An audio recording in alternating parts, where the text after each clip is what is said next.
শূন্য। এই ঈদ উপলক্ষে ঢাকা টাঙ্গাইল যমুনা সেতু মহাসড়ক সবচেয়ে ব্যস্ততম মহাসড়ক।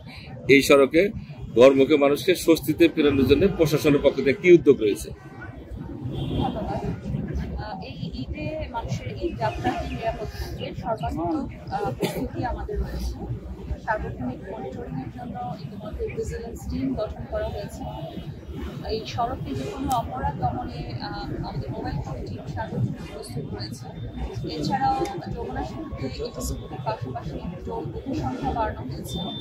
যে কোনো প্রয়োজনে fire service rescue team ready আছে। পর্যাপ্ত রেফারের ব্যবস্থা রয়েছে যদি কোনো যাত্রী কমিয়ে পড়ে, এবং সার্বক্ষণিক সিএনজি বুথগুলো যেন স্টেশনগুলো যেন খোলা থাকে সেই ব্যবস্থা রাখা হয়েছে।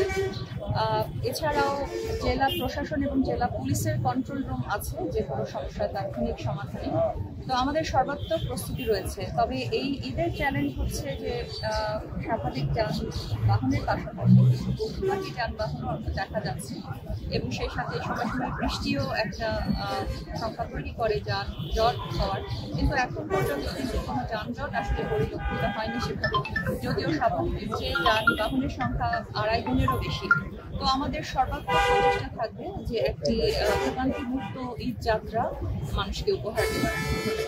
আপা, একটা বিষয় সেটা হলো যে বাড়তি ভাড়ার যে অভিযোগটি আমরা বারবার করে থাকি সেটা এখনো রয়েছে। আর ঝুঁকিপূর্ণ যানবাহনটা যেটা বারবার বলা হচ্ছিল গত কয়েক বছর যাবতীয় যে ঝুঁকিপূর্ণ যানবাহনটা কমানোর চেষ্টা করা হবে, কিন্তু এই বছর আমরা ঝুঁকিপূর্ণ যানবাহনে প্রচুর দেখছি যে কোনো একটি দুর্ঘটনা ঘটলে ট্রাক থেকে 8 থেকে 10 জন লোক মারা যেতে পারে, এরকম অবস্থা আমরা দেখতে পাচ্ছি। তো সেক্ষেত্রে ঝুঁকিপূর্ণ যানবাহন এবং বাড়তি ভাড়া আদায়ের ব্যাপারে প্রশাসনের পক্ষ থেকে কি পদক্ষেপ?